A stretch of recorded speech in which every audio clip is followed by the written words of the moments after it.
सभी विद्यार्थियों का मैं आशीष पाठक नेशनल इंटर कॉलेज तहसील फतेहपुर बाराबंकी से बहुत बहुत स्वागत करता हूं। कक्षा 11 के विद्यार्थियों का विशेष रूप से स्वागत उनके लिए ये पहली कक्षा भौतिक विज्ञान की है जो तकनीक के माध्यम से होने जा रही है। और आज मात्रक और मापन नामक अध्याय के पहले भाग में हम लोग निश्चित रूप से कुछ बहुत महत्वपूर्ण जानकारियां प्राप्त करने वाले हैं। तो आइए विद्यार्थियों, सबसे पहले ये जानकारी करते हैं कि आज की इस कक्षा में हमें किन किन शीर्षकों से जुड़ना है, किन किन शीर्षकों के बारे में जानकारी प्राप्त करनी है। तो विद्यार्थियों, सबसे पहले हम आज की इस कक्षा को प्रारंभ करेंगे उन सामान्य जानकारियों के साथ एक प्रस्तावना मात्रक एवं मापन अध्याय की, जिसमें हम सामान्य बातों का ज्ञान करेंगे और उसके उपरांत मात्रकों की अंतरराष्ट्रीय प्रणाली से हम सब परिचित होंगे और उसी क्रम में एक मूल राशि लंबाई के मापन के विधियों से भी हम लोग परिचित होंगे।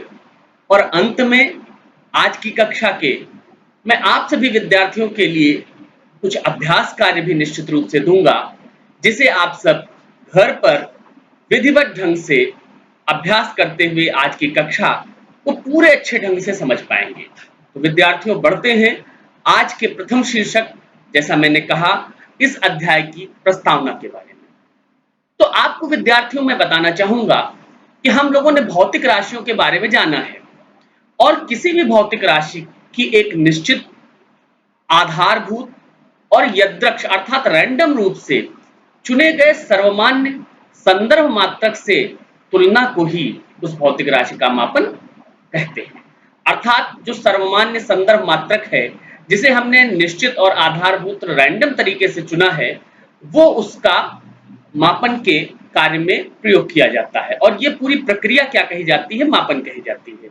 और ये जो मात्रक, संदर्भ मात्रक, रेफरेंस यूनिट हमने कहा, इसी को उस भौतिक राशि का मात्रक भी कहते हैं। अब किसी भौतिक राशि की माप को मात्रक के आगे एक संख्या लिखकर व्यक्त किया जाता है और यह संख्या कैसी होती है? आंकिक संख्या होती है, जिसे हम उस भौतिक राशि का आंकिक मान भी कहते हैं। तो ये भी समझ लेना आवश्यक है कि भौतिक राशि को व्यक्त करने में दो महत्वपूर्ण अवयवों की आवश्यकता है, एक आंकिक मान और दूसरा मात्रक। आंकिक मान आंकिक संख्या के रूप में होगा और मात्रक वही होगा जो संदर्भ मानक हमने चुना है। अब मूल राशियों को व्यक्त करने के लिए जिन मात्रकों का हम प्रयोग करते हैं उन्हें मूल मात्रक कहते हैं। और इसके अतिरिक्त बहुत सारी राशियां हैं, मूल राशियों के अतिरिक्त बहुत ढेर सारी राशियां हैं और उनको सबको व्यक्त करने के लिए हम मूल मात्रकों के संयोजन का प्रयोग करते हैं। अर्थात मूल राशियों के अतिरिक्त जितनी भी राशियां हैं उनको मूल मात्रकों के संयोजन द्वारा व्यक्त किया जा सकता है। और इस प्रकार से जो भी हमको व्युत्पन्न राशियों के मात्रक प्राप्त होते हैं उनको व्युत्पन्न मात्रक कहा जाता है। हम ये कह सकते हैं कि जो मूल राशियों के अतिरिक्त राशियां हैं, जो व्युत्पन्न राशियां हैं, उनको हम मूल मात्रकों के संयोजन द्वारा प्राप्त करते हैं और उन्हें व्युत्पन्न मात्रक कहते हैं।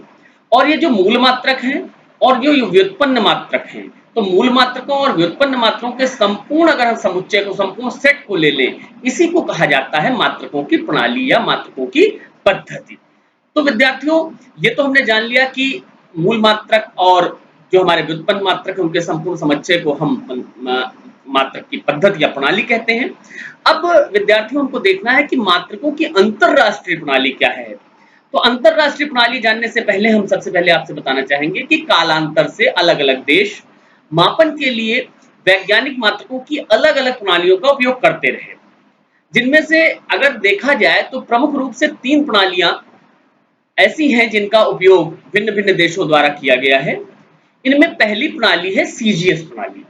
अब ये जो सीजीएस प्रणाली है, इसमें लंबाई को सेंटीमीटर में नापते, द्रव्यमान को ग्राम में और समय को सेकंड में मापते थे।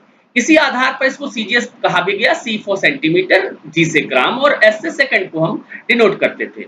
और उसी के साथ जो दूसरी प्रणाली प्रचलित रही वो है एफपीएस प्रणाली या ब्रिटिश प्रणाली इसको कहते हैं विद्यार्थियों।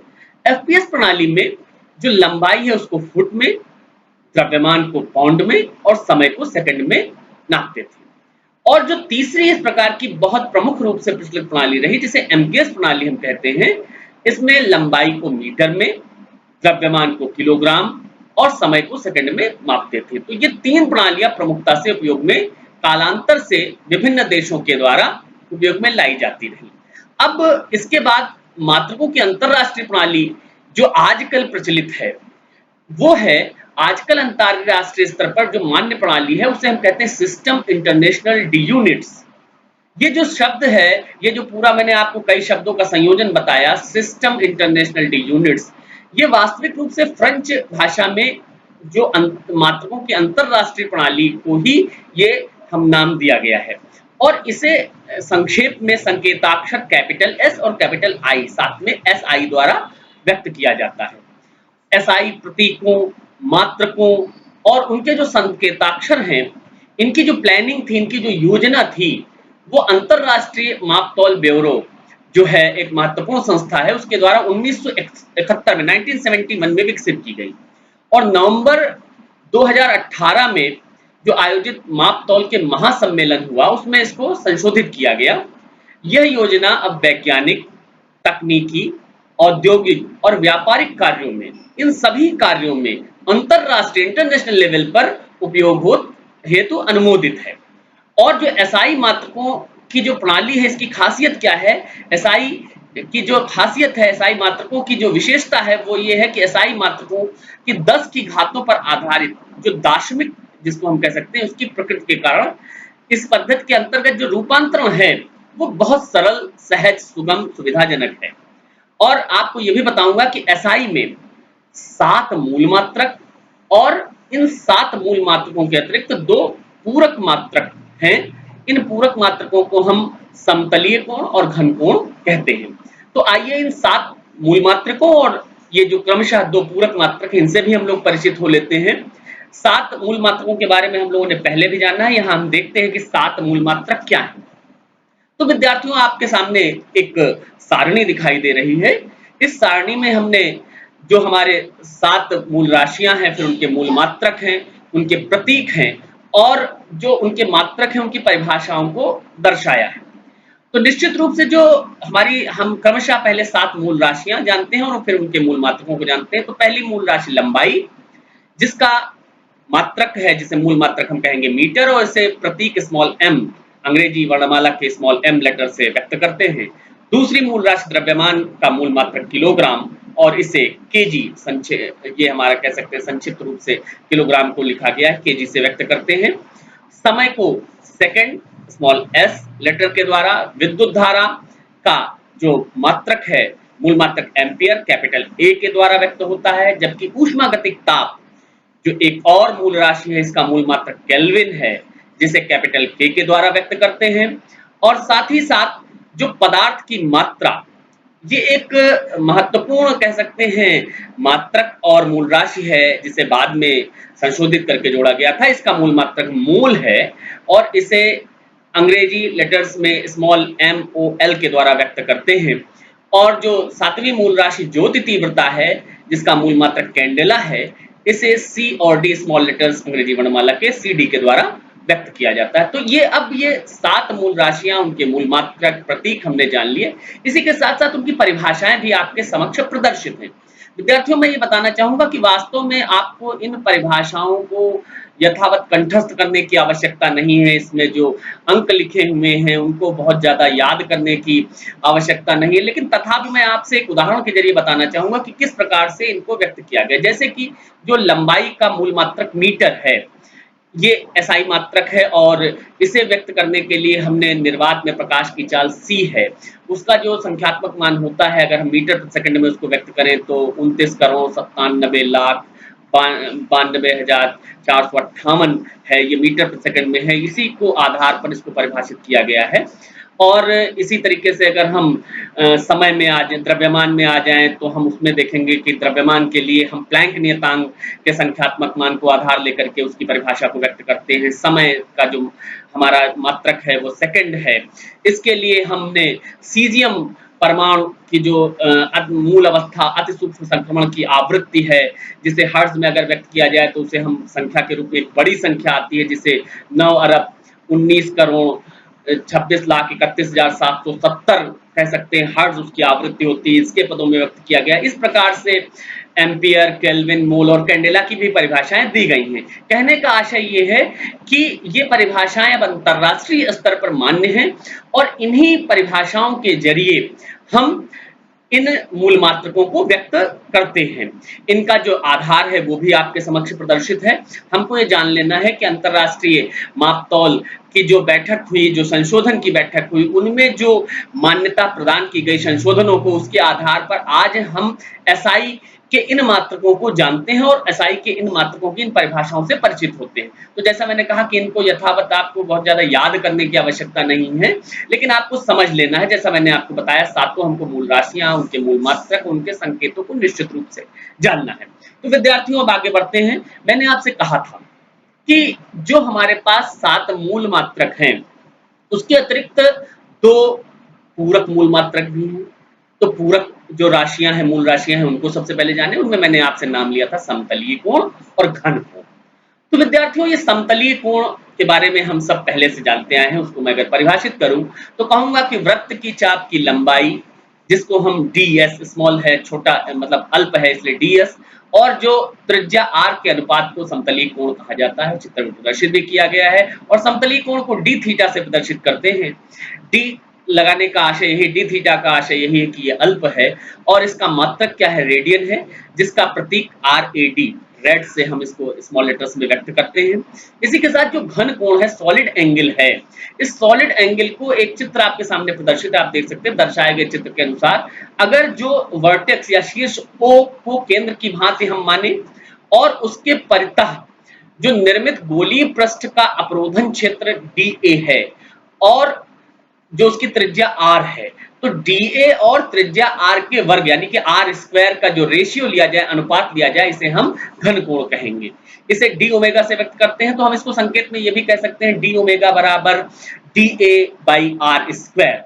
और जो d ओमेगा है घन कोण जिसको हम व्यक्त कर रहे हैं, इसका मात्रक स्टे रेडियन है। ध्यान दीजिएगा, जो समतलीय कोण है उसका मात्रक रेडियन है और जो हमारा घन कोण है उसका मात्रक स्टे रेडियन है। इसको हम प्रतीक SR द्वारा व्यक्त करते हैं। एक और खास बात विद्यार्थियों ध्यान दीजिएगा, अभी हम इस अध्याय में आगे अध्ययन करेंगे विमाओं के बारे में। तो आपको ये जान लेना है कि दोनों ही राशियां जो हैं, जो समतलीय कोण और घन कोण है, ये दोनों ही विमाहीन राशियां हैं। इसके बारे में आगे भी हम चर्चा करेंगे। फिलहाल हमने 7 मूल मात्रकों और 2 पूरक मूल मात्रकों के बारे में विधिवत तरीके से जान लिया है। आगे बढ़ते हैं आइए विद्यार्थियों, और हम ये देखते हैं कि जो हमारे एसआई मात्रक हैं, उसके अतिरिक्त कुछ अन्य मात्रक भी हैं जिनका हम प्रयोग समय समय पर करते हैं। तो उनमें कुछ मात्रकों की हम चर्चा करते हैं। एक सारणी आपके सामने प्रदर्शित है जिसमें पहला नाम लिखा हुआ मिनट। तो मिनट का प्रतीक लिखा हुआ है और ये 1 मिनट 60 सेकंड के बराबर होता है, जैसा आप देख सकते हैं। घंटा हम परिचित हैं और आर जिसको हम कहते हैं HOUR, आर से प्रदर्शित करते हैं और ये 60 मिनट के बराबर, ये 3600 सेकंड के बराबर होता है। फिर दिन पर आते हैं, 24 घंटों का एक दिन बना हुआ होता है। अगर सेकंड में ले तो 86,400 सेकंड एक दिन में होते हैं। फिर वर्ष, वर्ष बना होता है 365.25 दिनों से एक वर्ष का निर्माण होता है, 1 ईयर। और जिसको अगर हम 10 की घातों में व्यक्त करें तो 3.156 इंटू 10⁻7 सेकंड्स एक वर्ष में होते हैं। इसके बाद डिग्री, जिसको अंश सामान्य भाषा में हम लोग कह देते हैं, और 1 डिग्री बराबर π/180 रेडियन होता है। इसके बाद लीटर, 1 लीटर 10 की घात -3 मीटर क्यूब के बराबर होता है। टन 10 की घात -3 किलोग्राम के बराबर होता है। फिर carat, bar, curie, roentgen, quintal, barn, are, hectare और मानक वायुमंडलीय दाब, ये सभी आपके सामने प्रदर्शित हैं। और ये भी आप देख सकते हैं कि इनको किन किन रूपों में व्यक्त किया जा सकता है। तो इस प्रकार से एसआई मात्रकों के अतिरिक्त भी कुछ अन्य मात्रक हैं जिनको हम प्रयोग में लाते हैं और उनके बारे में आपको यहाँ से परिचित हो जाना है, इनके बारे में आपको यहाँ से जान लेता है। अब आइए बढ़ते हैं हम अगले शीर्षक की ओर। जैसा मैंने आपसे कहा था कि लंबाई का मापन हमें कैसे करना है। तो जो लंबाई के मापन की कुछ प्रत्यक्ष विधियां हैं विद्यार्थियों, उनका प्रयोग हम सब जानते हैं। जैसे कि हम कहें उदाहरण के लिए कि मीटर पैमाने का उपयोग करके हम 10 की घात -3 मीटर से लेकर 10 की घात -2 मीटर तक की लंबाइयां हम आसानी से ज्ञात कर लेते हैं। अब अगर उससे छोटी लंबाई है, 10 की घात -4 मीटर की लंबाई है, तो उसको एक्यूरेटली यथार्थता से नापने के लिए हम एक यंत्र है, आप लोगों ने देखा भी होगा कक्षा 10 में, वर्नियर कैलिपर्स। का उपयोग कर लेते हैं। और अगर उससे भी छोटी 10 की घात -5 मीटर तक की लंबाइयां हैं तो उसके लिए हम स्फेरोमीटर या गोलाई मापी का उपयोग करते हैं। लेकिन अब अगर वो लंबाइयां जो इन परिसरों से, जिनकी मैंने अभी चर्चा की, इनसे बाहर हैं, तो कुछ परोक्ष विधियों की भी हम उपयोग करेंगे, कुछ परोक्ष विधियों का भी उपयोग हमको करना आवश्यक होगा। अब हम सबसे पहले इस परिसर से जब बाहर चलते हैं तो हम बड़ी दूरियों के मापन की बात करते हैं, जो दूरियां बहुत बड़ी हैं। उन दूरियों का मापन हम कैसे करेंगे जिनको हम इन सामान्य प्रत्यक्ष विधियों से मापित नहीं कर सकते हैं। उन बड़ी दूरियों के मापन के लिए हम किसका उपयोग करेंगे? तो बड़ी दूरियों को मापन हम शुरू करते हैं, तो हम सबसे पहले समझें कि बड़ी दूरियां हैं क्या? तो बहुत बड़ी दूरियों, जैसे कि हम एक उदाहरण लेते हैं, जैसे पृथ्वी से किसी ग्रह की अथवा किसी तारे की दूरी को अगर हमको नापना हो, तो क्या हम मीटर पैमाने से नाप सकते हैं? बिल्कुल नहीं नाप सकते हैं।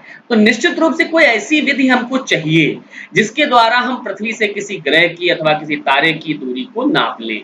ऐसी स्थिति में हम एक विधि है जिसे लंबन विधि का नाम दिया जाता है, और इस लंबन विधि का अगर हम उपयोग करें तो इस बड़ी दूरी का मापन हम आसानी से कर सकते हैं। तो आइए विद्यार्थियों, मैं आपसे कहूंगा कि हम लोग लंबन विधि को भी जानते हैं कि लंबन विधि है क्या, जिससे इतनी बड़ी दूरियों को हम सुगमता से नाप सकते हैं। तो आपके सम्मुख हम लंबन विधि को समझाने के लिए आगे बढ़ते हैं।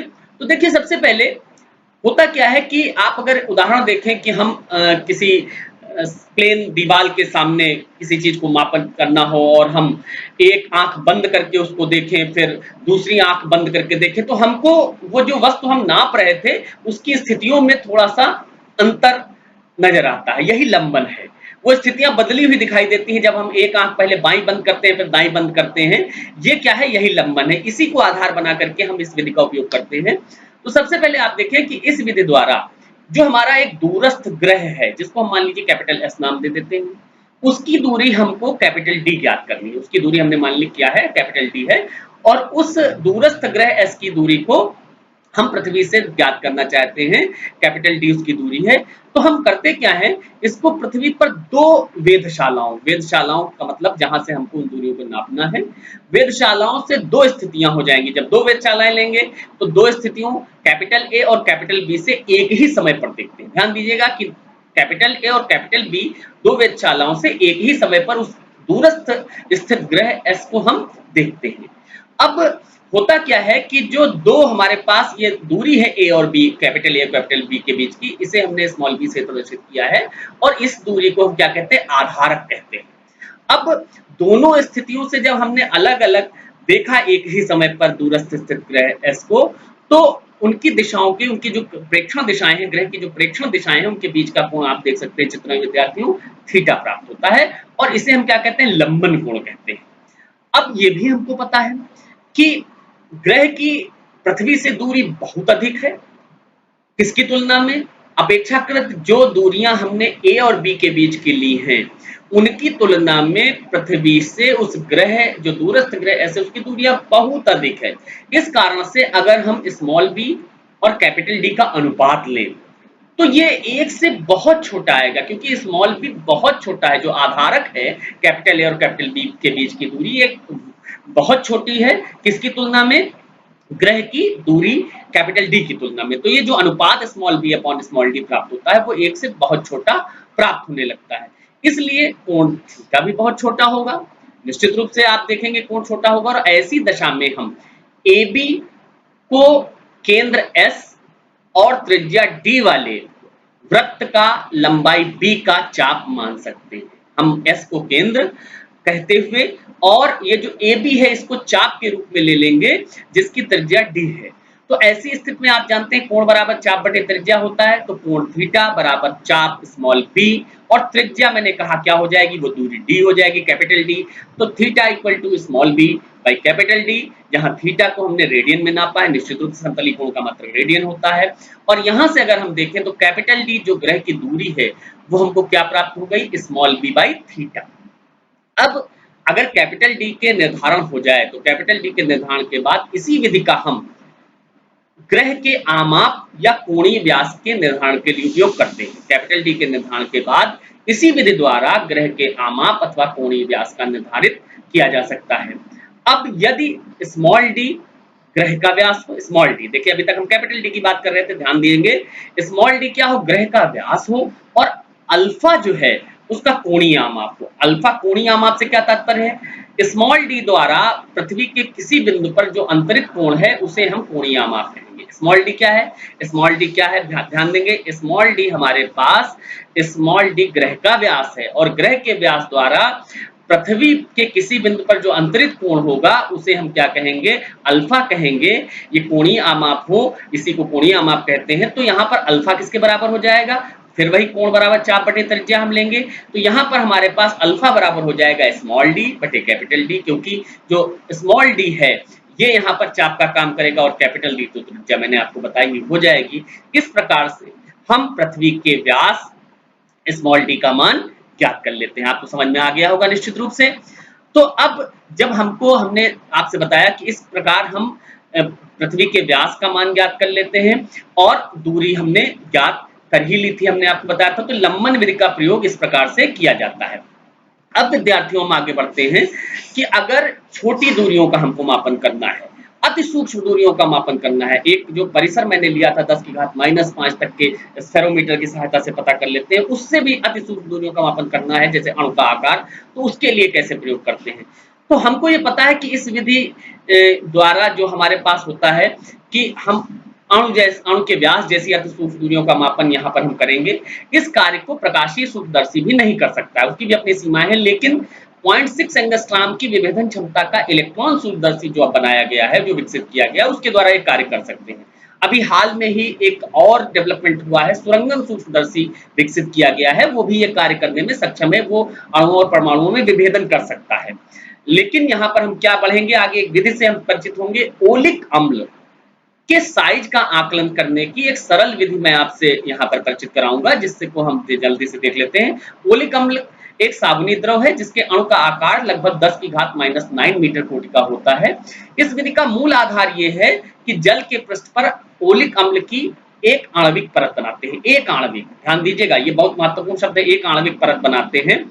इसके लिए 1 घन सेंटीमीटर ओलिक अम्ल को एल्कोहल में घोल करके हम 20 घन सेंटीमीटर कर लेते हैं, और फिर ये जो 20 घन सेंटीमीटर का घोल प्राप्त हुआ है, इस घोल से 1 घन सेंटीमीटर लेते हैं और पुनः एल्कोहल में 20 घन सेंटीमीटर का घोल बनाते हैं। तो आपने देखा कि 2 बार हमने वो काम किया, पहले 1 से 20 बनाया और फिर 20 से 1 लेकर के फिर 20 में हमने उसको बनाया। तो इस प्रकार से जो अब घोल हमको लास्ट में मिला, इसकी सांद्रता क्या होगी, 1/20 × 20 ओलिक अम्ल प्रति घन सेंटीमीटर सांद्रता का ये हमको घोल प्राप्त होता है। अब आगे हम क्या करते हैं, इसके बाद एक बड़े नांद में हम पानी लेते हैं, इस पर लाइकोपोडियम पाउडर छिड़क देते हैं, और उसकी एक पतली फिल्म जब जल के पृष्ठ पर बन जाती है, तो जो ओलिक अम्ल के पहले बनाए गए घोल है उसकी एक बूंद हम पृष्ठ पर रखते हैं। यह बूंद जल के पृष्ठ पर लगभग वृत्ताकार 1 अणु मोटाई की फिल्म के रूप में फैल जाती है। इस प्रकार से ये जो तनु फिल्म यानी कि पतली फिल्म का व्यास हम नाप लेते हैं, और इसका क्षेत्रफल कैपिटल ए ज्ञात किया जा सकता है। अब हमने माना कि जल के पृष्ठ पर इस प्रकार से n बूंदे ओलिक अम्ल डाली हैं। यदि हम शुरुआत में ही 1 बूंद का अनुमानित आयतन कैपिटल V घन सेंटीमीटर ज्ञात कर लें, तो घोल की n बूंदों का आयतन कितना होगा बेटा, 1 का कैपिटल V, तो n बूंदों का आयतन निश्चित रूप से NV घन सेंटीमीटर हो जाएगा। और इस बूंद में ओलिक अम्ल का कितना आयतन विद्यमान होगा, ये कैसे पता करेंगे। हमको पता है कि वो जो बूंद थी उसकी सांद्रता कितनी थी, 1/20 × 20 घन सेंटीमीटर। तो जो NV घन सेंटीमीटर n बूंदों का आयतन है, उसका आयतन कितना हो जाएगा, कैलकुलेट करें। ओलिक अम्ल का आयतन जो इस बूंद में विद्यमान है, NV/20 × 20 घन सेंटीमीटर। अब चूंकि ओलिक अम्ल का यह घोल तेजी से जल के पृष्ठ पर फैलकर स्मॉल टी मोटाई की एक पतली फिल्म बना लेता है, इसलिए इस फिल्म का क्षेत्रफल अगर कैपिटल A वर्ग सेंटीमीटर हो, तो जो फिल्म की मोटाई होगी वो क्या होगी, आयतन बटे क्षेत्रफल। तो आयतन बटे जब क्षेत्रफल हम करेंगे तो NV/20 × 10 ये था आयतन, और हमारे पास क्षेत्रफल कैपिटल A है। तो अब फिल्म की मोटाई जो स्मॉल टी हमको प्राप्त होती है वो NV/20 × 20 × A सेंटीमीटर, ये हमको फिल्म की मोटाई प्राप्त हो जाती है। यदि हम मान लें, विद्यार्थियों ध्यान देंगे, यदि हम मान लें कि फिल्म एक आणविक मोटाई की, मैंने कहा था इस शब्द को ध्यान रखेंगे, यदि हम मान लें कि फिल्म एक आणविक मोटाई की है तो स्मॉल टी ओलिक अम्ल के अणु का आमाप अथवा व्यास बन जाता है और इस मोटाई का मान 10 की घात -9 मीटर कोटि का होता है। तो इस प्रकार से हम इस विधि के द्वारा अणु के आकार की गणना कर सकते हैं। तो इस विधि को हमने समझ लिया। जब अति सूक्ष्म दूरियों का मापन करना होगा अणु के आकार जैसे, तो इस विधि का उपयोग हम कैसे कर सकते हैं। अब आते हैं कि लंबाइयों की परिसर और कोटि से परिचित होते हैं कि कुछ और लंबाइयों में परिसर क्या हो सकता है, उसकी कोटि क्या हो सकती है।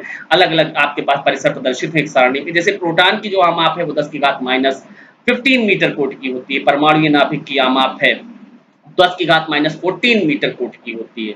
हाइड्रोजन अणु का आकार जो है वो 10 की घात -10 मीटर कोटि का होता है। इसी तरीके से प्रारूपी जीवाणु की लंबाई 10 की घात -8 मीटर कोटि की होती है। जो प्रकाश की तरंग दैर्घ्य है वो 10 की घात -7 मीटर कोटि की, या इसी को हम अगर एंगस्ट्रॉम में कहते हैं तो 10 की घात -10 मीटर में आ जाएगा, उसको हम कहेंगे। तो 10 की घात -7 मीटर कोटि की प्रकाश की तरंग दैर्घ्य हो जाती है। अब इसके बाद लाल रुधिर कणिका जो रेड ब्लड सेल्स हैं उनका आकार 10 की घात -5 मीटर कोटि का होता है। जो कागज जिस पर हम लिखते हैं उसकी मोटाई की कोटि भी जानना जरूरी है, 10 की घात -4 मीटर कोटि। अब यहाँ पर हमने अभी तक ये सूक्ष्म दूरियां थी। हम बड़ी दूरियों की अगर बात करें तो समुद्र तल से जो माउंट एवरेस्ट जो सबसे ऊंची चोटी कही जाती है उसकी ऊंचाई कितनी है, 10 की घात 4 मीटर कोटि की है। पृथ्वी की त्रिज्या 10 की घात 7 मीटर कोटि की है। चंद्रमा से पृथ्वी की दूरी 10 की घात 8 मीटर कोटि की है। सूर्य से पृथ्वी की दूरी 10 की घात 11 मीटर कोटि की है, बहुत ज्यादा दूरी है। और सूर्य से प्लूटो जो हमारे पास है वो ग्रह है, उसकी दूरी कितनी है, 10 की घात 13 मीटर कोटि की। आकाशगंगा गैलेक्सी की जो आमाप अगर कही जाए, बहुत गैलेक्सी बहुत बड़ा विशाल, जिसकी आमाप अगर हम कही जाए तो 10 की घात 21 मीटर कोटि की है। और पृथ्वी से एंड्रोमेडा मंदाकिनी जो है, बहुत बड़ी मंदाकिनी है, इसका आमाप क्या है कि इसकी जो दूरी है वो क्या है, 10 की घात 22 मीटर कोटि की। और ये जो संपूर्ण प्रेक्षणीय विश्व की परिसीमा तक की दूरी है 10⁻26 मीटर कोटि की है। विद्यार्थियों ये परिसर थे। इसके साथ साथ हमको ये भी जान लेना है कि जैसे प्रकाश वर्ष या खगोलीय मात्रक जो सूर्य की औसत दूरी है, इस तरीके की चीजें भी हम प्रयोग में लाएंगे। जो प्रकाश वर्ष के बारे में जानेंगे, कितनी दूरी हो सकती है, प्रकाश के द्वारा एक वर्ष में चली गई जो दूरी है उसकी नाप को हम कह सकते हैं, वो प्रकाश वर्ष हो जाएगी। इसके अलावा जो मैंने आपसे कहा कि खगोलीय मात्रक सूर्य की पृथ्वी से औसत दूरी का जो मान है, तो इन सब चीजों को भी हम लंबाइयों के साथ जानना आवश्यक है, समझना है हमको इनको क्या कहते हैं। तो इस प्रकार से हमने बहुत सारी चीजों को देखा। अब विद्यार्थियों हमने आपसे कहा कि आपके लिए कुछ अभ्यास कार्य भी होना है। तो अभ्यास कार्य समझने के लिए हम लोग आगे बढ़ते हैं कि आपको कौन सा अभ्यास कार्य घर पर करना है। तो सबसे पहला जो आपको मैंने आज बताया कि जो मूल राशियां और मूल मात्रक है उनके साथ हमने पूरक मूल राशियों जो कोण हैं और घन कोण हैं, इनकी परिभाषाएं लिखकर समझाइए, सचित्र करेंगे, बहुत अच्छा रहेगा, अभ्यास करेंगे। और दूसरा प्रश्न जो आपके लिए जो लंबाई के मापन की दो विधियां, एक जो अल्प दूरियों के लिए जो अणुओं के आकार जैसी दूरियों के मापन के लिए और जो बड़ी दूरियों के लिए थी, उन दोनों विधियों को लिख करके समझिए, स्पष्ट कीजिए। तो इस प्रकार से आप विधिवत तरीके से परिचित हो पाएंगे कि आपको क्या करना है। आज के इस जो हमारा अध्याय का भाग था, इसमें हमने क्या-क्या सीखा, एक बार जल्दी से उससे जुड़ते हैं। हमने सबसे पहले ये जाना कि मापन क्या है, मात्रक किस प्रकार से निर्धारित किए जाते हैं, मात्रक क्या है। फिर उसके बाद मात्रकों की जो प्रचलित प्रणालियां थी कालांतर में, जो 3 प्रणालियां थी उनको हमने जाना। फिर मात्रकों की अंतरराष्ट्रीय प्रणाली से हम जुड़े। फिर हमने मूल मात्रक जो 7 हैं उनके बारे में जाना, पूरक मूल मात्रकों के बारे में जाना, और फिर लंबाई के मात्रकों से भी हम परिचित हुए। तो इस प्रकार से आज हम लोगों ने बहुत सी जानकारियां की और आपके लिए अभ्यास कार्य भी है। तो आप जुड़े रहिए और ये सारे जो हमारे लेक्चर्स हैं, वीडियोस हैं, ये माध्यमिक शिक्षा परिषद की जो हमारी यूट्यूब चैनल है उस पर भी आपको अवेलेबल होंगे। आप अपने व्हाट्सएप ग्रुप पर विषय अध्यापक से शंकाओं का समाधान भी कर सकते हैं। तो आज के लिए बस इतना ही, फिर मिलेंगे अगले भाग के साथ इस अध्याय के लिए। आप सबका बहुत बहुत धन्यवाद। Thank you.